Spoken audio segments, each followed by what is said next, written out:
നമ്മുടെ ഇവിടുത്തെ കോലാഹലങ്ങൾക്കിടയിൽ അത്രമേൽ ശ്രദ്ധിക്കാതെ പോയ ഒരു ഇൻ്റർനാഷണൽ ജിയോ പൊളിറ്റിക്കൽ ഡെവലപ്മെൻറ്റ് ലോകത്ത് നടന്നത് ജൂൺ 9, 2026 എന്താണെന്ന് വെച്ചാൽ സൗദി അറേബ്യയും തുർക്കിയും ചേർന്ന് റെയിൽവേ ലോജിസ്റ്റിക്സ് മേഖലകളിൽ ചേർന്ന് പ്രവർത്തിക്കുന്നതിന് ഒരു കോറിഡോർ ഉണ്ടാക്കുന്നതിന് വേണ്ടി, ഒരു റെയിൽവേ ലൈൻ സ്ഥാപിക്കുന്നതിന് വേണ്ടി കരാറിൽ ഒപ്പിട്ടു.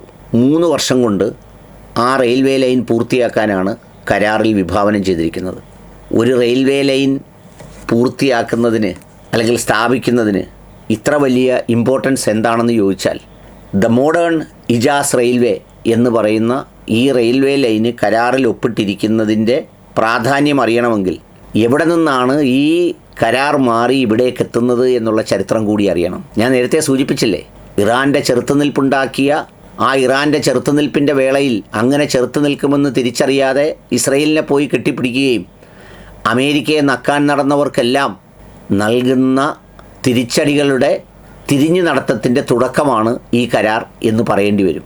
എന്താണെന്ന് വെച്ചാൽ 2023 G20 ഉച്ചകോടി അവിടെ വെച്ച് India, America, UAE, Saudi Arabia, Israel, European union ഇവരെല്ലാം കൂടെ ചേർന്ന് India middle east Europe economic corridor എന്ന് പറയുന്ന ഒരു കരാറിനെ സംബന്ധിച്ചൊരു സാമ്പത്തിക ഇടനാഴി പ്രഖ്യാപിച്ചിരുന്നു.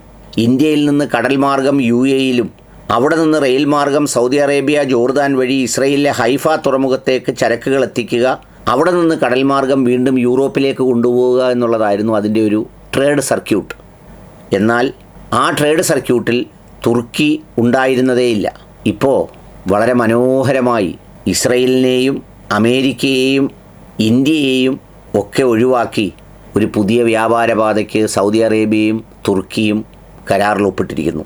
അതൊരു സുരക്ഷിതമായ കരമാർഗം എന്ന നിലയിലാണ് ഈ കരാർ നിലവിൽ വരാൻ പോകുന്നത്. ചെങ്കടലിലും ഹോർമിസ് കടലിടുക്കിലെയും കപ്പൽ മാർഗത്തിലുള്ള യാത്രകൾക്ക് ബദലായി ഒരു വ്യാപാരപാത ഉണ്ടാക്കുമ്പോൾ ആ വ്യാപാരപാതയിൽ ഈ പറഞ്ഞ അമേരിക്ക, ഇസ്രയേൽ, ഇന്ത്യ തുടങ്ങിയ രാജ്യങ്ങളൊന്നുമില്ലാത്ത വിധമാണ് പുതിയ കരാർ വിഭാവനം ചെയ്തിരിക്കുന്നത്. ഇപ്പോൾ ഈ 3 വർഷം കൊണ്ട് പൂർത്തിയാക്കാൻ ഉദ്ദേശിക്കുന്ന മോഡേൺ ഹിജാസ് റെയിൽവേ തുർക്കിയിൽ നിന്ന് നേരെ തുടങ്ങി സിറിയയിലെ അലപ്പോ, ഡമാസ്കസ്, ജോർദാനിലെ അമ്മാൻ വഴി സൗദി അറേബ്യയിലെ മദീന, മക്ക, ജിദ്ദ പോർട്ടിലേക്ക് നീളുന്നതാണ് ഈ പാത. ഓട്ടോമാൻ സാമ്രാജ്യത്തിൻ്റെ കാലഘട്ടത്തിലുണ്ടായിരുന്ന ഇജാസ് എന്ന് പറയുന്ന ആ റെയിൽവേ സിസ്റ്റത്തെ അത്യന്താധുനിക രീതിയിൽ പുനരുജ്ജീവിപ്പിക്കുന്നതിനാണ് ഈ പദ്ധതി. ഇതിൽ നിന്ന് ഇവർ 3 പേരും അങ്ങ് പുറത്തുപോയി. ആദ്യത്തെ കരാറിൽ തുർക്കി ഇല്ലായിരുന്നു. ഞാൻ അതുകൊണ്ടാണ് മറ്റൊരു വീഡിയോയിൽ പറഞ്ഞത്, ഈ യുദ്ധം മിഡിൽ ഈസ്റ്റിലെ ജിയോ പൊളിറ്റിക്കൽ എൻവയോൺമെൻറ്റിനെ, അതിൻ്റെ കോർഡിനേഷനെ, അതിൻ്റെ സ്ട്രാറ്റജിക് അലയൻസസിനെ വളരെ മഗ്നിഫിഷ്യൻ്റായി സ്വാധീനിച്ചിട്ടുണ്ട്.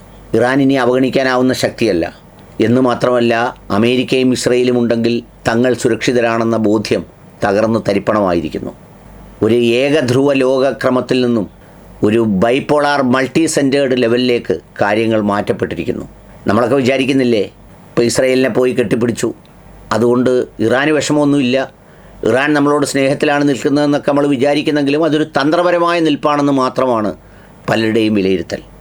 എന്തെന്ന് വെച്ചാൽ ഈ യുദ്ധം അവസാനിക്കുന്ന വേളയിൽ തങ്ങളെ സഹായിച്ചവരാരാണ്, തങ്ങളെ എതിർത്തവരാരാണ്, തങ്ങളുടെ ശത്രുക്കളോട് കൂടിയവരാരാണ്, ഇവരോടെല്ലാം സമാനമായ സമീപനം സ്വീകരിക്കാൻ അവർ തയ്യാറായേക്കുമെന്നാണ് കാണുന്നത്.